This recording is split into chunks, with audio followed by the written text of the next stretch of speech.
Hello and welcome to the webcast titled VITA 93 QMC, Enabling Modular, Rugged, High-Performance Computing Applications. My name is John McHale, Group Editorial Director with Military Embedded Systems and moderator for today's event.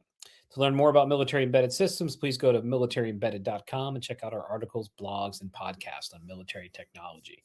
Our speakers today are Matt Burns, Global Director, Technical Marketing with Samtec, Jake Bregelman, Vice President of Business Development with New Wave Design, and Robert Greenfield, Director of Marketing and Business Development with Acromag.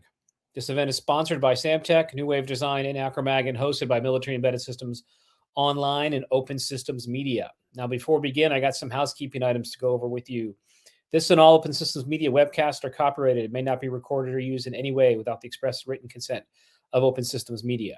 The webcast will consume about 40 to 45 minutes, leaving the remaining time for the question and answer session. Now, let's take a tour of your viewing console. You'll find on the right-hand side an area where you can enter your questions in real time. We encourage you to ask these questions throughout the event while they're still fresh in your mind. Then we'll address as many questions as we can during the closing Q&A portion. If you have a question for a specific speaker, please note so at the beginning of your question. Otherwise, I'll hand it out equally to all the speakers. If you have a question pertaining to the event operation itself, one of our technicians will get back to you during the webcast. Please note, as much as we'd like to, we may not get to all your questions today. In that case, someone may get back to you after the event with more information. Now, across the way on the left-hand side, there's a resources section. That's where you can find today's slides, speaker information, and biographies, etc. Two additional features that we're really excited about. Your console is now customizable insofar as you're able to manipulate all of these widgets, Q&A, resources, and presenters for your ideal viewing experience.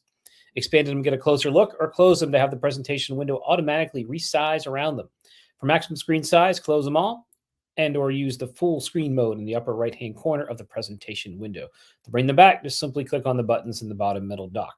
In an effort to make our webcast more accessible, we've added closed captioning capabilities in nearly a dozen languages. To enable this functionality, simply click on CC in the upper right-hand corner of the presentation window and select your language of choice from the drop-down menu. This webcast will be archived online at the same URL you used to join today's live session and be available within 48 hours.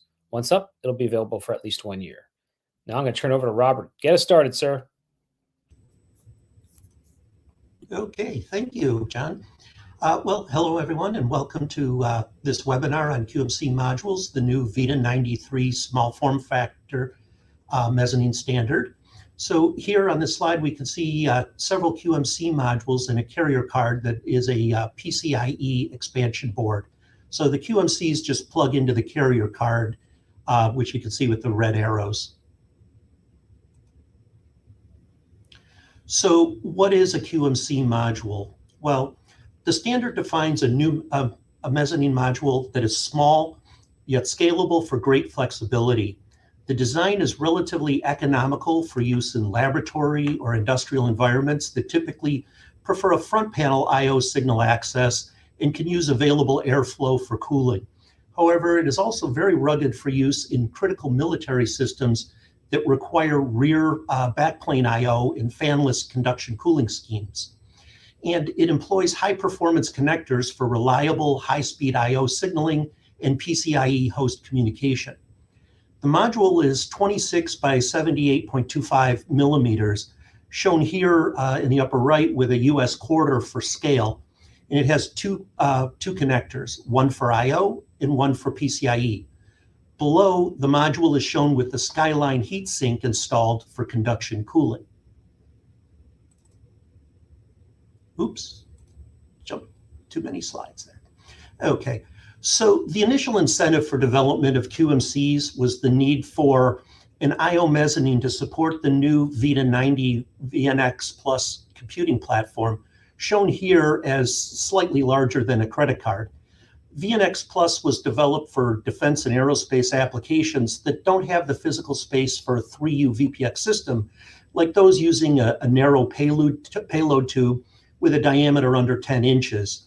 Other applications with severe space and weight restrictions include small drones, ground vehicles, CubeSats, and smart munitions. However, you could see that the XMC mezzanine modules, which are commonly used on a VPX platform to handle a variety of I/O signal processing requirements, are much larger than the VNX Plus platform.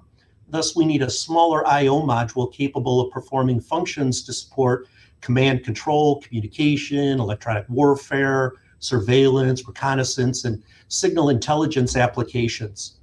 The solution shown here is a VNX Plus carrier card that could host 2 QMC modules.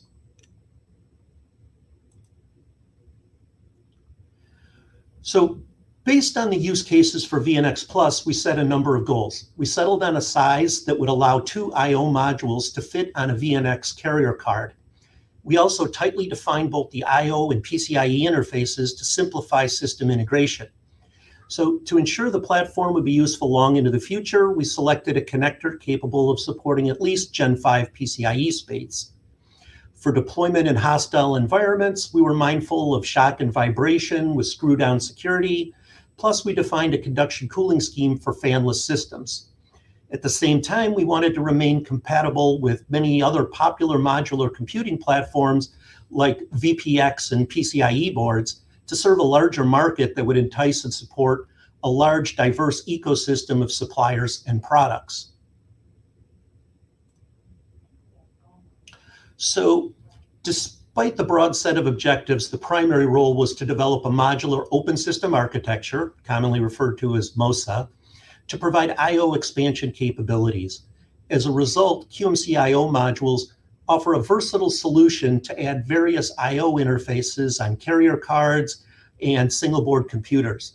They can also provide FPGA and GPU-based signal processing functions, or simply add high-performance data storage. Essentially, they are just a smaller version of XMC modules.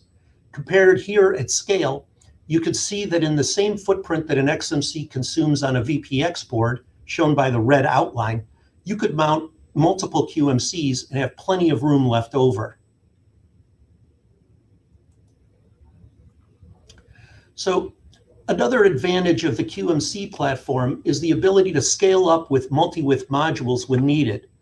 This allows vendors to use larger chips like FPGAs and GPUs, as well as multiply the number or type of I/O signals and increase the number of PCIe lanes. Even a quad-width module with 16 PCIe lanes and 160 I/O lines is still significantly smaller than an XMC module, shown by that red outline on the bottom. So now people might ask, why not just use mini PCIe or M.2 modules, which are about the same size? However, these modules don't have a standard connector for the I/O interface. In contrast, all QMC modules have a simple board-to-board connection routing I/O through the carrier to connectors on the front faceplate or through the backplane. Without the same I/O connector on every module, you would be forced to deal with loose internal wiring or develop custom wiring harnesses and cutouts on the faceplates. So similarly, they don't have any standard method for conduction cooling.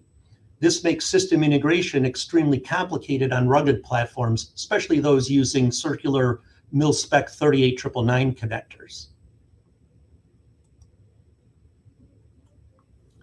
So now Samtech will discuss the virtues of the QMC connectors in greater detail, but you could see that the host connector provides 80 pins for the host interface. This provides plenty of pins for 3.3 and 12 volt power supplies, 4 lanes of PCIe, a JTAG port, and an I2C system management interface. We'll discuss the management interface in a bit. And you also have a lot of ground pins to ensure signal integrity. So the I/O connector also provides 80 pins.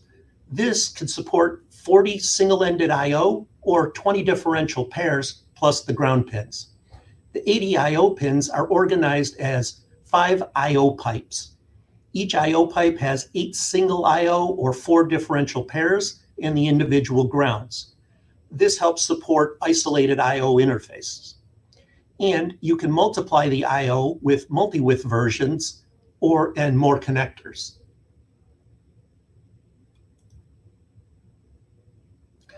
An advantage over the mini PCIe and M.2 modules is support for an intelligent platform management interface, or IPMI. Now, system management interfaces are often used in a VPX or TCA chassis.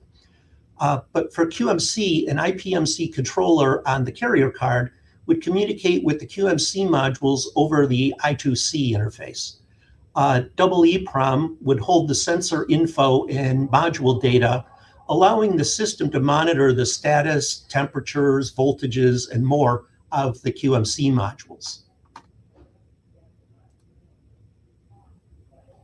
So a new development is the VITA 93.1 QTM or QMC transition module standard. So this is a supporting standard that's nearly complete and defines a method to bring various cable connections to the front, like an XMC or PMC module could do, or to the back panel. The I/O from the QTM's connector is routed to the QMC module's I/O connector.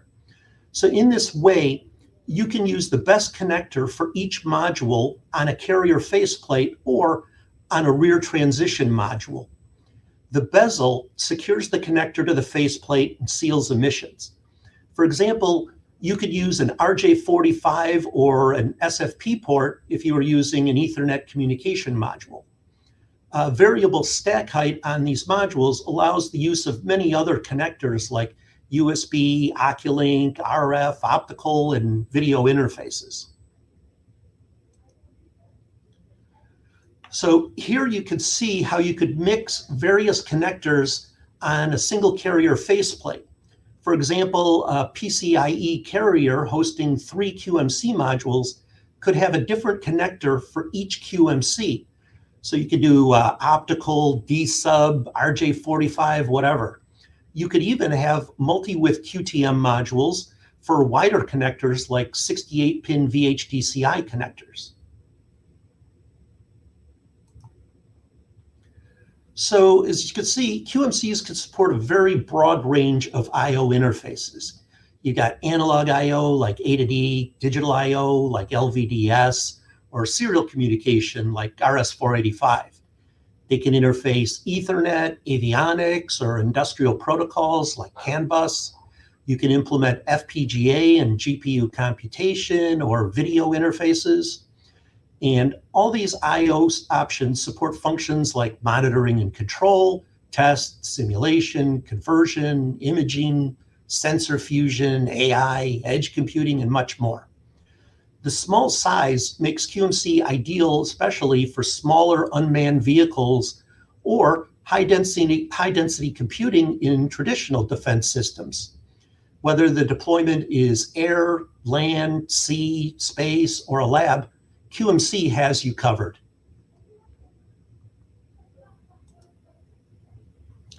So in summary, QMCs are small but scalable.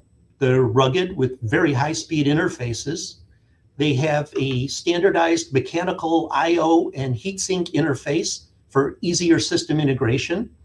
And all this makes them extremely versatile, as you'll find out later. If you want more information, it's available on the Acromag website, or you can also go to the VITA website. So at this point, I'll turn over the presentation to Matt, and he can tell you more about the connector. Thanks, Robert. Appreciate that introduction, and thank you for the overview of VITA 90 and VITA 93, excuse me. So, a lot of the introductions that Robert makes, we're probably going to just touch on for a minute or two, maybe from a slightly different perspective, but the same theme of a modular, rugged, high-performance computing platform is really the foundation and one of the key takeaways that all of our listeners, we hope you take away from our presentation today. So, Robert talked a little bit about, VITA 90, but, as Samtec has been involved with VITA 90 since its inception, even some of its predecessors with VITA 94. So, as that work has been going on for the last, let's say, 10 plus years, the necessity for a small form factor, next generation compute solution that was modular just made itself apparent, right? The VPX ecosystem has been around for a long time. It will continue to be around for a long time. But there are practical size limitations to what that platform can support. So, as VNX VITA 70 for VITA 90, VNX Plus has continued to work its way through standards. The need for a smaller modular mezzanine also presented itself, and that effort around VITA 93 QMC really came out of a lot of the work that was going on with VITA 74, VITA 90, and the like. So something that was swap C focused, modular, small, dense, but also another area was VPX interconnect technology was designed and conceptualized back in the late 90s, early 2000s.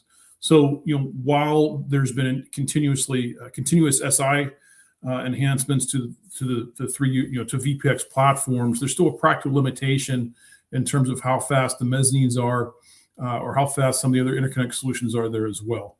So smaller, faster, denser is really, again, the genesis for why we're talking about QMC and how it came out of the VNX Plus ecosystem. This is just another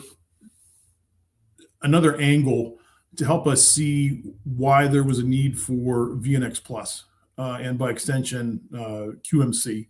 So when you look at some of the standard VPX cards, you've got 9U size D, you've got 6U size C, you've got 6U size B, you've got 3U size A that are shown here. A lot of variability. These again are workhorses when it comes to rugged computing applications. They're not going anywhere anytime soon, obviously, but there's just next generation applications where a smaller form factor modular ecosystem is necessary, and that's really where VNX Plus comes. You can see that a typical VNX Plus card is about 70% the size of a 3U VPX card. It's about the size of a credit card, and without going all the details about VNX, you can support analog, digital, RF, optics, compute power, et cetera, at the ecosystem level. But there's also the need for I/O out the front of the solution. So that's where QMC has come.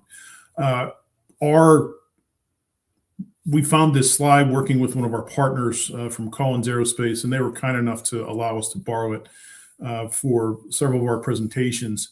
But to me, while I have an engineering background, I like to see things visually to help understand things a little bit better. And I think that this graphic showing, you having a 10-inch diameter ecosystem that needs a VPX module, you can see several of the projects that have supported that through mil-aero applications. But if you look at some of the newer defensive platforms that are being used by the U.S. and DoD, you can see that the diameter of these systems are getting smaller. So something needs to fit into a 7-inch tube, a 6-inch tube, a 5-inch tube, or smaller, and that's really where VNX comes into. It's smaller volume, it's swap C optimized, and because you're doing that at the system level, it also needs to be done on the mezzanine level as well. So maybe that's a little bit different perspective than what Robert showed, but I think it reinforces the general theme of how VITA 74, VITA 90 are necessary, and by extension, a smaller, faster, denser mezzanine like QMC. So when we look at QMC and look at it from a connector standpoint, what are some of the key differentiators that QMC offers versus XMC versus FMC versus PMC, some of the other interconnect solutions that are out there? Well, when you look at the existing mezzanine solutions, a lot of them use Samtec C-Ray interconnects. Samtec C-Ray is a wonderfully versatile, high-performance, rugged interconnect that's used in a lot of rugged computing applications. It's 1.27 millimeter pitch. It's vertical. It's right angle. Various stack heights. It's open pin field array. You can just support any type of signal type through the connector, differential pair, single-ended, analog differential pair, analog single-ended, RF power. So there's a lot of value add there. But at the same time, because the contact design is, call it 20 years old, there's only so much performance that interconnect solution offers. So, when QMC started being developed, the QMC working group looked for a next-gen interconnect that would support higher speeds, but also have a much smaller envelope from an interconnect standpoint versus legacy FMC, XMC connectors as well. In addition, Robert kind of mentioned this, there was a need for increased speed. C-Ray can't support PCI 5, PCI 6 in most applications. So, the interconnect family of choice that the QMC working group settled on was Samtec's Accelerate HD ultra-dense slim array connectors. This checks the box on a lot of the concerns. You're moving from a 1.27 millimeter pitch down to a 0.635 millimeter pitch. It's it offers multiple rows and multiple columns. In this case, 4 rows of contacts. There's various stack heights, as is shown here. The made stack heights for VITA QMC 93, we support 9, 11, 14, 16 millimeters. Those are going to be expanded with the new V93, the VITA 93.1 IO transition module that's in development that Robert talked about. The fact that you can have, again, flexibility, the various types of IOs you saw with some of the IO breakouts that are defined within VITA 93. That single pin can be ground, can be power, can be GPIO, high-speed differential pair. So the density, the small size, the flexibility in terms of stack height options, these are really the value add that the Accelerate HD product family from Samtec offers for QMC. Just a little bit more detail about the family. Samtec has had the Accelerate HD product family on the market probably for about the last 6 to 8 years. Again, we've talked about some of these key features, but just to kind of go through them to make sure the audience members are taking these away. Incredibly dense with up to 400 IOs. Commercially available right now, we support up to 4x100, 400 pin designs. Open pin field arrays, again, highly flexible, highly versatile in terms of pinout selections. Again, any one pin can be high-speed differential, high-speed single-ended, analog single-ended differential power. The extremely slim, the extreme close pitch of the interconnect we mentioned, 0.635 millimeters. We can support anywhere from 40 to 400 pin. Robert talked about how the QMC connectors are 80 pins, so 4x20. Stack heights as low as 5 millimeters all the way up to 16 millimeters. Here's something that's crucial. PCI 6, CXL 3.2 capable. So the Accelerate HD can support 32 gigabit PCI 5 data rates. It can also support 64 gigabit per second PAM4 data rates for PCI 6. So there's a nice performance migration path within QMC that gets you past the bottleneck that you'd have with FMC or XMC or some of the other ecosystems that are popular within mezzanine, within rugged computing. Something else that we also see with Accelerate HD is solder column termination versus traditional solder ball termination. This offers improved signal integrity and ease of processing. We'll talk about that more here in just a little bit. And then, for not that we expect there to be a huge power envelope for QMC, but any single pin on the Samtec Accelerate HD connector, the QMC connector, can handle up to 1.34 amp per pin. Obviously, that gets derated per pin based on how many power rails you have or how many pins you have, bringing current through. But again, very versatile interconnect. Very small, very dense, very fast, and it's ideally suited for small form factors like VITA 93 QMC. So, how do we know that the interconnect can handle the high-speed data rates? There's a couple of ways of looking at that, and we don't have time to go into all the signal integrity capabilities of the interconnect or looking at the signal integrity channels. Going from a VNX plus carrier to a QMC module or mezzanine. But the two data points that we're going to show here, both the insertion loss of the connector and the return loss of the connector help us to see or give confidence of the performance. So, if you think about PCI 5, that's a 32 gigabit per second data rate. The Nyquist frequency or the carrier frequency of those signals in the frequency domain, 16 gigahertz. So if you look at the insertion loss here around 16 gigahertz, you're right around 5 or 6 dB, across the breakout region, the mater connector set, and the breakout region of the connector. PCI 5, pad to pad, transmit to receive, something along the lines of 30. I think it's 32 or 36 dB across the PCI 5 channel. So you're going to lose 5 or 6 dB here across the connector. That still leaves you roughly 30 dB across the entire signal channel within a VNX plus ecosystem. Something else we also say, another signal integrity rule of thumb is anytime on a mated connector set, the return loss is greater than 10 dB, you've got really good performance. So again, right around 16 gigahertz, we've got a return loss of say, 12 to 13 dB. That 16 gigahertz Nyquist, both for PCI 5 and PCI 6, given that's PM4, just these two graphs, looking at that alone, we've got a good, strong level of confidence that the interconnect will support PCI of PCI 6. Samtec obviously has tested these interconnect solutions within the QMC form factor and various other form factors to prove that those performance levels not only are achievable, but are consistent and reliable across environmental variables as well that you'll see within a rugged computing application. We talked earlier, or just briefly talked about solder column termination. Maybe this is a new term or new technology for you if you're used to processing interconnect.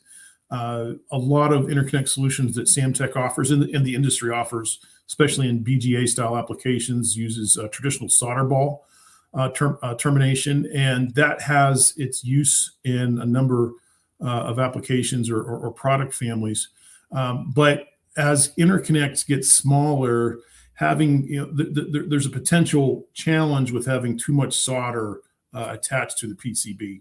Excuse me, not the PCB, but to the interconnect itself. So instead of using solder ball termination, Samtec has worked to develop what we call solder column termination. So some of the key, you can see the difference there in the illustration. Here's traditional solder ball termination. Here's solder column termination on the bottom of the PCB. Here you see a solder ball connector attached to a PCB. I think this is actually a C-ray. And then this is solder column termination using one of our newer Accelerate HD product families. So, by eliminating or minimizing the amount of solder on the interconnect, there's lots of value add that's provided here: solder joint reliability, improved signal integrity because of improved crosstalk, simpler design resulting in reduced irregularities, increased coplanarity, especially when you got larger arrays or multiple arrays across a carrier card, more consistent spacing between joints, improved yields, low temperature solder compatibility, tin whisker mitigation, and the like. We've created a white paper that talks about the solder column termination. It's available on our tech library on our website if you'd like to learn more detail about this technology, not only on Accelerate HD connectors, but also by extension on the QMC connectors that have been adopted by VITA 93. One more shameless plug from Samtec. Accelerate HD is really the first connector family using the same contact type and various other interconnect solutions that we have for applications outside of QMC. So, cable, single pair, dozens of pairs, hundreds of pairs. We've got combination connectors, Accelerate MP, power blades with the same interconnect. Accelerate HP is a little bit larger connector. It gets higher speeds up to 112 and the like. So key takeaways from Samtec's portion of the QMC ecosystem. Robert did a nice job talking about it. Hopefully we've added a different angle. VITA 93 QMC, next generation mezzanine, enabling modular, scalable design and rugged and reliable computing.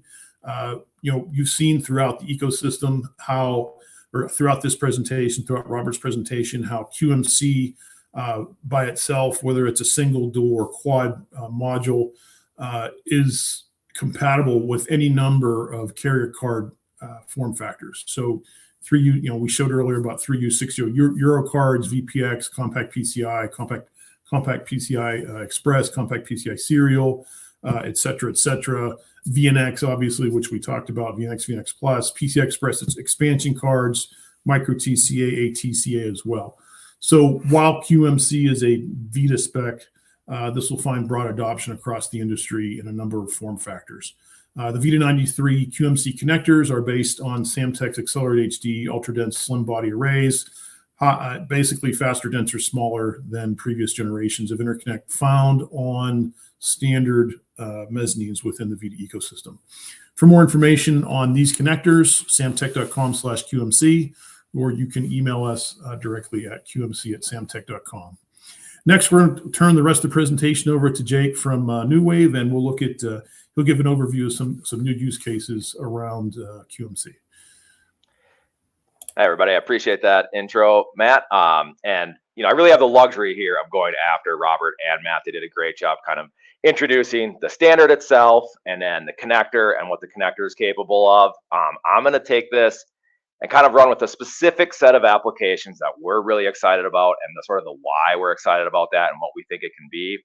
And specifically, that's getting into using QMC, the standard we're talking about here, the connectors, the stack up we're talking about here, as a SOM, as a system on module, as a compute module of all various types. And we'll get into why and how of that throughout this presentation. But really using it beyond I/O and even beyond the various VPX, VNX, kind of 3U, 6U backplane applications. And to kind of dive into that, the first I would say is you look at sort of the affordable mass demands in the aerospace, defense, military arena, drones, air launched effects, missiles, ground vehicles, backpack SIGINT and EW. There's a very clear demand, and Robert and Matt both touch on this too, to go smaller, go faster, go more economical. And I think QMC really has the opportunity to meet that opportunity in the market, both in backplane and VITA and VNX type applications, but also without those, backplanes and enclosures in a true SOM standalone type fashion. So we're going to get into that more. Quick look at this. Again, this was introduced already. I'm not going to go over things that have already been touched on, but on the far right-hand side here, you can see the single wide, dual wide, and triple wide QMCs. And we've talked about what it is. It is a SOM or mezzanine standard using next-gen connectors and speeds and interconnects with true ruggedization built in, right? These are developed from the ground up with a VITA 47 VPX kind of class ruggedization, connectors that are doing 32 gigabits per second or 64 on PAM4 type encoding. You have scalability. You're going, single wide, double wide, triple wide, and even greater. So you have this kind of scalable open systems architecture. And then you have pin density such that you can put very capable processors in a very small rugged package in an open systems type way. So we look at QMC and say, this is going to be for a lot more than I/O, kind of like finally a standard that you can actually use in an open systems way for compute type applications in mission critical ways. So moving into that a bit, if you imagine this as an 8.5 by 11 sheet of paper, a standard size sheet of paper, regardless of what screen and magnification you have while you're looking at this, imagine this as an 8.5 by 11 sheet of paper. This is to scale a single wide, double wide, and triple wide QMC. If you look at the dual wide in the center there, that is roughly the size of a standard business card. So if you can, a standard business card size, and then it has both a set of connectors at the top and the bottom, and that's in a dual wide that fits a VNX module also. As Matt and Robert talked about, that was designed to either put two singles into a VNX or a double into a VNX sized module. The scalability here allows you to put a single twice into like a VNX form factor, or a single double, or imagine a triple size slot where you could put a double and a single. So you've got this kind of mix and match open capability to start bringing in different combination, different processor types, IO types, storage, encryption, etc. So that gives you a good sense, at least in one slide here, of what size we're really talking about.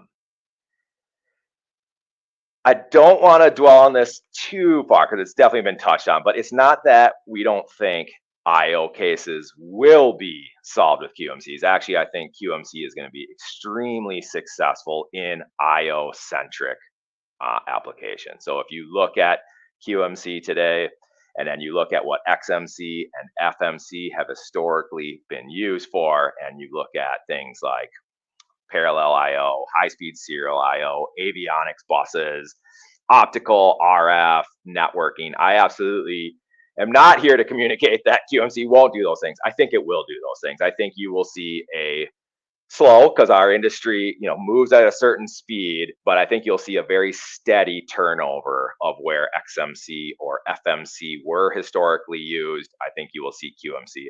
And I didn't mean to say slow in the sense that I think QMC is going to start being adopted right away, but I certainly understand and have been in our industry long enough to know that XMC and FMC will be around for a long time yet, where you already have designed in solutions or capability available, qualified, shipping and production. It's not that I think XMC and FMC are, going to be gone overnight or anything. They'll be around a long time, but I think you will see a steady and fairly consistent adoption of QMC for IO use cases in VITA 46, VITA 65, VITA 100, VITA 90, VNX Plus. I think that's a very solid expectation to have, that QMC will continually be leveraged into those standards and new modules.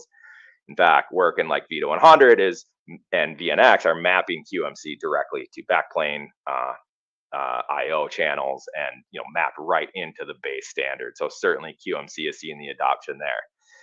I wanted to hit on that because for the rest of the presentation, we're going to primarily focus on the non-IO use cases for QMC and the why behind them. So to go into that why for a little bit, I want to stress there's kind of two things that merge together here, and then QMC looks strongly like an answer to both. One is a very quickly growing demand for affordable mass systems in drones, missiles, backpack, EW, SIGINT, where we as an industry have the need to deliver smaller, more economical solutions that are to market fast, right? That's the other thing. They have to get to market much faster. It's not that today drones and missiles and other things can't be developed smaller than 3U and smaller than VPX. It's just when they're custom every time, the schedule that it takes to do that, you always have to incur sort of the full development cycle. We need, as an industry, to get these solutions to market much faster. So a standard like QMC that's inherently rugged, has high bandwidth capability, flexible, scalable sizes, allows the industry to invest in a standard and a standard set of offerings while meeting the demand to get these capabilities to market much, much faster. We see that happening in chassis solutions like VPX and VNX, but I think a big part of QMC's success is going to be even outside of those, where you're using, let's say, a drone body as the enclosure, and you need a truly rugged, truly deployable SOM, today to bring into that type of enclosure, where the drone is the enclosure itself. So the speed there is part of that open systems, and we talked about MOSA a little bit already in this presentation. VITA 93 certainly hits a MOSA concept in the industry. All right, so kind of why QMC, right? It is not lost on anybody that there are a variety of small form factor standards out there. And as part of our assessment of the need to get to market fast in a standards-based way, and then have the capability, right? The high density connector, the ability to put processors and GPUs and CPUs and FPGAs on these, we did a standards evaluation and said, there's all kinds of things out there, right? SMARC and COM-HPC and COM-Express and ModBlock 7, Q7, PC104 stacks, it's been a long time. There is a lot of ways to go about this. but they all seem to fall short in one way or another, which is either they're not getting the next generation technologies of processors and networking equipment because maybe their connector stack doesn't handle that kind of speeds and rates, or maybe the connector stack does, but the ruggedization isn't there. So you can use it in the lab, or you could use it in kind of a development, but you'll never actually go to production with them. Those fail the test of, can I use this at speed? Can I get this out of the ecosystem, a commercial ecosystem at speed? And can I actually take it to production? And when you look at those two characteristics, QMC is fitting the bill, and fitting the bill really, really well. And that's exciting for, I think, the whole ecosystem, and that we really have a smaller than 3U rugged form factor that is open and can go to production. So that's really the combination things we see in QMC. All right, a little bit more on, you know, the size and the why. This is, again, to scale, obviously shrunken down to fit onto this presentation, but you see a similar view actually to what Matt presented, but kind of turned maybe a little bit, in the sense that on your screen you have a 2-inch, 4-inch, 6-inch diameter to scale, and then you have a VPX module, a 3U VPX module, an XMC module on the right hand side. And on the left hand side you have a dual width, again about the size of a standard business card, and a single width, which is going to be more the size of like a USB stick, a traditional USB stick, or a stick of gum. Both the dual and single wide QMC will fit kind of flat down or face down in both a 6-inch and a 4-inch diameter tube. Neither the VPX nor the XMC are going to fit in that diameter. They just are not going to fit. And even in the 2-inch, you could imagine a single wide turned the vertical way, you know, kind of along the enclosure wall or through the middle of the enclosure wall. Even that would fit into a 2-inch. So when you look at where can this go compared to where some of the other standards are possible to go, you can see where QMC can be really exciting. Again, there are maybe other things that can go in there, you know, custom SOMs, proprietary SOMs, but now you're not in an ecosystem. You have no real expectation that a next generation processor or an alternative compute solution or storage solution or networking solution would exist in that form factor. So again, you're kind of back to scratch, where QMC genuinely solves that problem. Matt touched on this a lot, so I probably am not going to spend a ton of time on this, but if you look at the connector density, so that's the right-hand chart on this slide, compared to even FMC Plus or HSPCE, you're looking at you know, a 2x connector density advantage with QMC. So you're getting true just density doubling here, essentially. And then from an area perspective, unlike an FMC or an XMC, where you're essentially locked from the standard to one size, on the left-hand chart here, you can see the scalable nature of this, where you can truly scale up or down using the same overall standards basis connector set format, from a single, double, a triple, a quad, and there's even a 5-wide not showing here. So you have true scalability while still doubling the density with your connector. In the end, when you double the density of your connector and basically double or more the signal integrity, the throughput of that connector, again, I'm touching on Matt's material a little bit here, you're looking at like a 5x improvement from XMC to QMC in even a smaller size of overall throughput. So when you talk Gen 5 PCI Express or 100 gigabit Ethernet into a size smaller than XMC, you know, again, back to like that business card type size, you can actually use those type of networks, 100 gig Ethernet, let's say, in that size, which is going to be extremely important in VNX, but it's going to be extremely important even outside of VNX in those small 4-inch, 6-inch diameter type applications, to move data around from sensor to compute, or from compute to storage, or compute to communications, etc.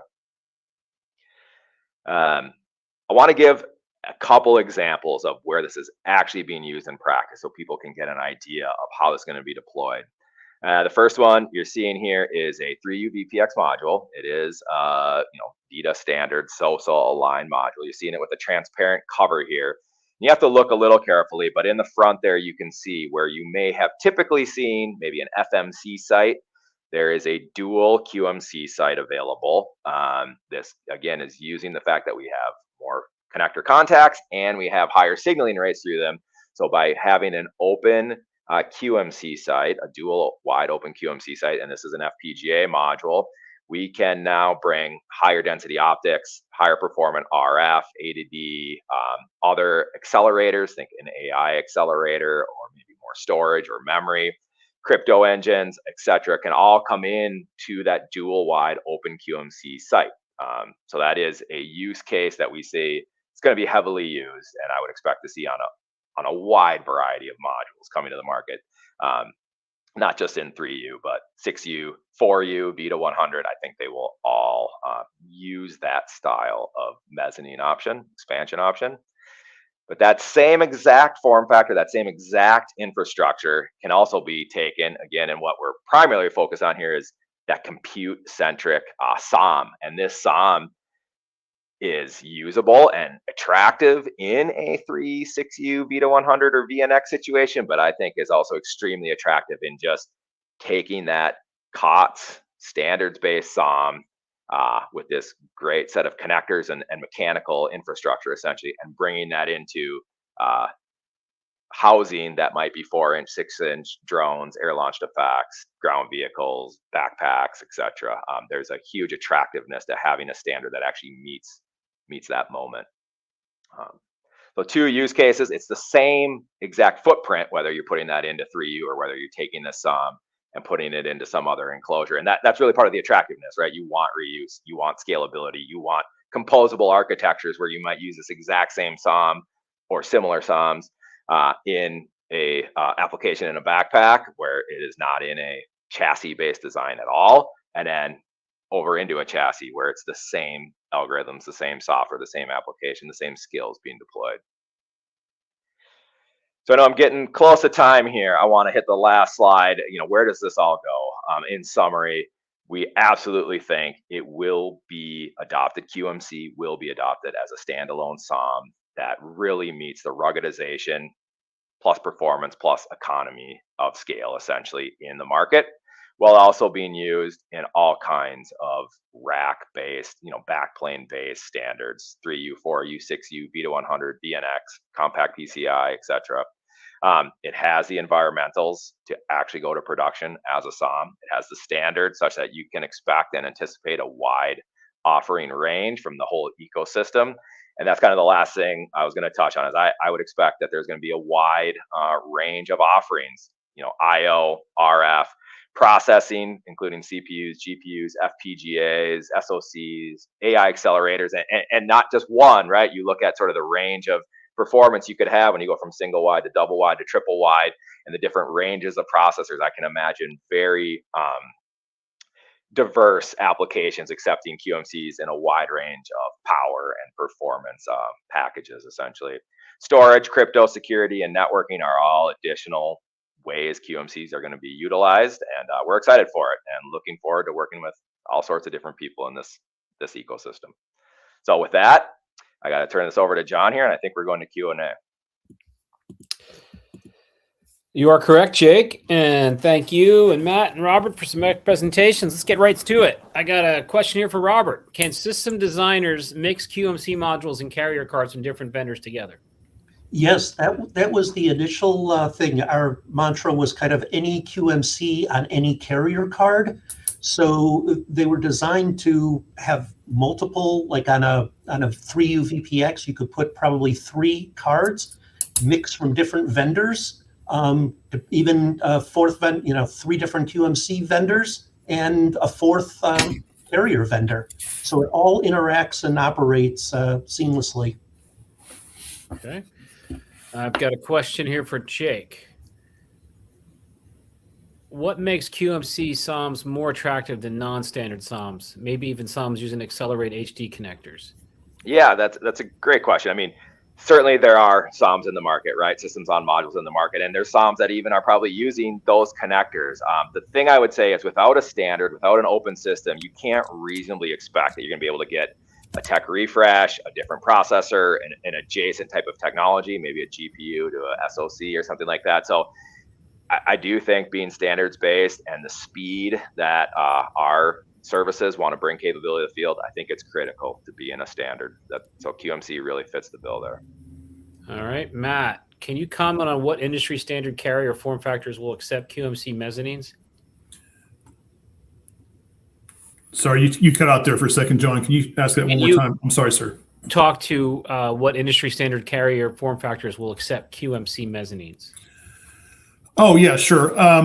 We talked about that a lot through all three parts of the presentation. Robert talked about it. Jake did. I did. But just to drive that point home, obviously VNX Plus, compact PCI, its various flavors, serial, express, etc. VPX, in its various flavors, micro TCA, PCI SIG, ChemAIC. So, the fact that you have so many ecosystems available really show the flexibility of QMC. And it's also why, Robert, Jake, myself, several other ecosystem contributors are real excited about the future in terms of flexibility and scalability of the platform. Okay. Matt, I'm going to go right back to you. I got a question here from the audience. Are there any other stacking heights for the Accelerate IO connector family planned for the future? Currently, we support 5 to 16 millimeters in full millimeter steps, so 5, 6, 7, 8, all the way up to 16. There's potential to expand it beyond that if there's a need for it. If you have something that's outside those ecosystems, we can't go shorter than 5, but we may be able to go taller than 16. Just contact us directly with your application, and we'll take a look at it. Okay, Jake, I got one for you. There was a processor version of PMC called PRPMC or VITA 32 or maybe 36, the questioner's asking, that really didn't take off in this person's opinion. Why would you think a PRQMC would be a business success? Why not just plug IO QMCs into a processor-capable carrier card instead?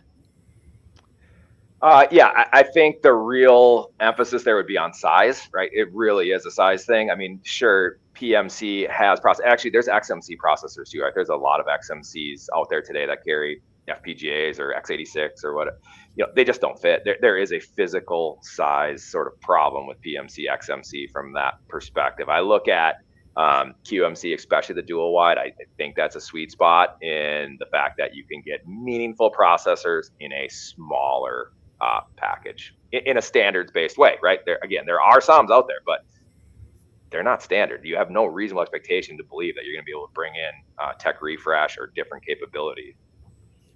Okay. I got a question here for Robert. This person is asking, can you talk a little bit about how QMC QTM supports galvanically isolated IO interfaces? Yeah, sure. That was one of the things that we were working in the work group. We knew that isolated IO modules, whether it's analog or digital or serial communication, we saw those in a variety of different platforms, even dating back to the old industry packs used on VME.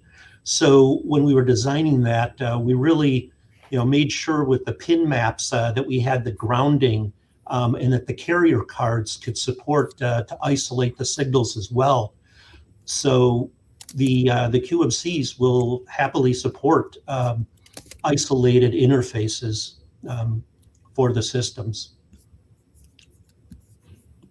I remember Industry Pack. That's really throwing an old standard out there.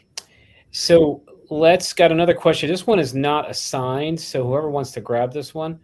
Are there any host CPU boards in VPX or VNX that have QMC sites available today? If they're not, there will be. Yeah, I'll jump in there too. I know of a few, but I'm not going to name vendors and so forth on the call. But yeah, I know of a few. Yeah, I've seen some people sharing them around at trade shows that there is one. I believe it was with like a Tiger Lake processor and 2 QMCs sites on it, but it hasn't been released to market yet, though. Okay. Next question. Once again, not assigned. Are there dedicated pins for analog digital video signals? No. Well, that's up to the QMC designer. We assign the I/O pins. I mean, you've got 40 I/O differential signals. So, or I'm sorry, 20 differential signals, 40 I/O. The QMC designer can decide what goes on those pins for the I/O. So, you need to arrange them as I/O pipes. So you need to kind of group them accordingly and mind the grounds. But there is no, this pin has to be analog, this pin has to be digital, this has to be video. That's up to the QMC designer. Okay, I got a question for Jake. What is meant by standalone QMC? So what I mean by that when I say that is certainly it's a VITA standard, and there is going to be a lot of utilization of QMC in VITA 46, VITA 65, VITA 100, and VITA 90. So you look at those standards, and they're all going to incorporate VITA 90, and the various people building modules in those standards are going to incorporate a VITA 93, right? So they're all going to pull in QMCs.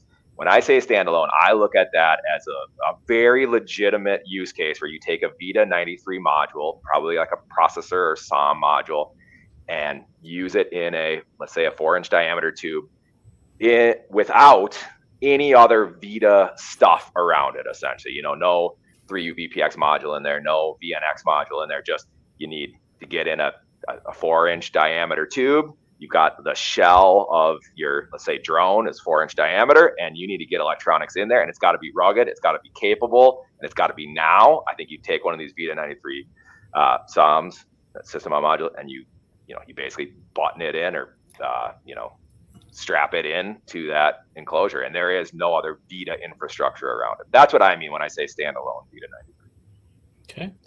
Question for Matt. Will QMC replace other VITA mezzanines like PMC, FMC, and or XMC? Is there a timeline for that, if so? Good question. I don't know if it'll replace it, but I think and I think Jake did a nice job of mentioning this, is, FMCs, XMCs, PMCs, they've been around for a long time, and I think they'll continue to be used in use cases going forward. But for a number of applications where, smaller, faster, denser, is needed, especially from a mezzanine standpoint, QMC is going to ramp up where there's, probably a slower, longer ramp down with FMC, XMC, PMC. Time frame on that, FMC, Samsec still, we see a ton of activity around XMC and FMC, FMC plus, XMC plus. Don't see that going away anytime soon, John, but I anticipate that we'll see accelerated adoption of QMC given the value add over the next year to two, especially as the ecosystem continues to expand with the various I/O modules, the compute modules that Jake talked about, and the like. Okay. Question for Robert. What is the height limit for placing components under a QMC module? Well, it kind of depends, because as you saw that Matt was showing you that there's a variety of different stack heights with the connectors. So the QMC module has a 7.5. So if you would mate that with, say, a 6.5 on the carrier card, the QMC for the heat sink, it uses 4.7 millimeters. So if you've got a 14 millimeter stack, you've got another 10 millimeters under, almost, or sorry, what was it, 9.3 underneath there. So you could put like a processor chip underneath there and cover it with a heat sink. You could put a Ethernet controller under there. We've shown on our carrier, you could even put a fan underneath there. So depending on what kind of platform you're using, you might be able to put quite a bit. Even on like the VNX module, which we're using, was it a 9 millimeter stack? You still have several millimeters underneath there to put components, and then put a heat sink on top of that and use conduction cooling to wick away the heat. Okay. I got another question here, not assigned. So if anybody wants to grab it, just give a shout. Are there plans for any QMC stack heights shorter than 9 millimeters? Who wants that? I don't think that, because, well, the QMC has a 7.5 millimeter, which means on the carrier you'd be using the 1.5 millimeter. I don't know, Matt, whether you're planning on, I don't think you said you're planning on anything shorter than that. Well, the shortest stack height on the connectors is 5 millimeter. So theoretically, you could get something that small. Whether that's adopted by the standard or not, is another discussion. Mm-hmm. Okay. So yes, theoretically, it would be possible to make a QMC module with a 5 millimeter stack height, but whether that would be VITA 93 or compliant or not, that would need to be considered. Okay, just got time for a couple more questions here. Jake, what are the power and thermal limitations using QMC? Yeah, certainly. When you go smaller and smaller, but yet you want to put these next gen, processors or GPUs or on there, there are limitations, right? I mean, there is just it's just physics of, how much power can you put into this space versus how much can you cool in that space. And then you have considerations for conduction cooled or liquid flow through, not through the card, but like through a chassis. I think in like a dual wide QMC, you're probably looking at 60-ish watts as an absolute, kind of max, just physical limitation there, especially at 85C. So there are some limits, of course. Okay. This question is unassigned, but fairly detailed. The clearance hole specified on the mechanical layout diagram, 1.7 millimeters plus 0.1/0 are very tight with respect to the 1.6 millimeter fasteners called out in the standard. Have there been interference issues in a conduction cooled application? I'm going to throw it at you, Jake, since you just were talking about thermal management.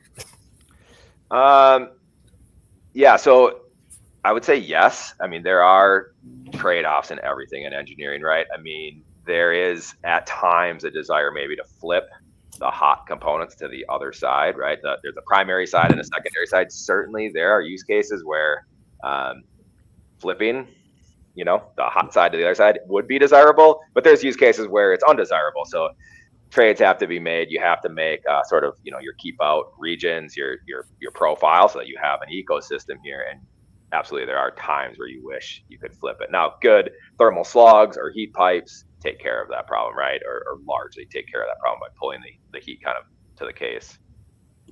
Okay. Another one along those lines: proven ruggedness of connectors and long pin PCB against shock and vibe. I mean, I think it's a question. Is there proven ruggedness of connectors and long thin PCB against shock and vibe? I'm guessing that's the question. Well, yeah, the short answer is yes. Obviously, any QMC on any QMC carrier is going to have to be submitted to the test requirements of the environmental requirements of their ecosystem, John. But this family of interconnects has been around for a long time. It's in a number of applications. They're used in space, they're used in automotive, they're used in transportation.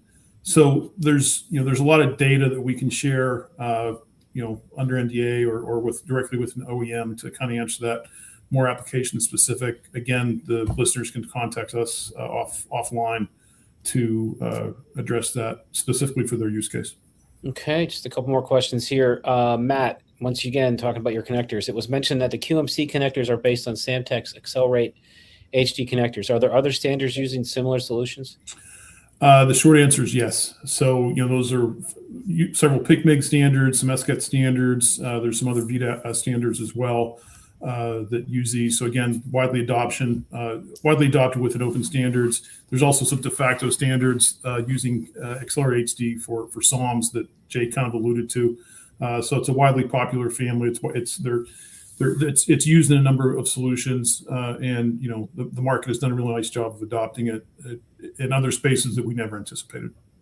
Okay, I got a question here assigned to Robert. Are carrier backplane profiles or pin maps defined for QMC modules? Yeah, we've been working with VITA 90, so we have defined slot profiles and pin maps for a double QMC carrier card.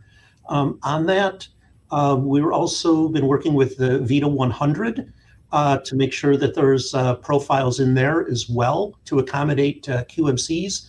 Unfortunately, with VPX, like OpenVPX, VITA 65, it was done before then.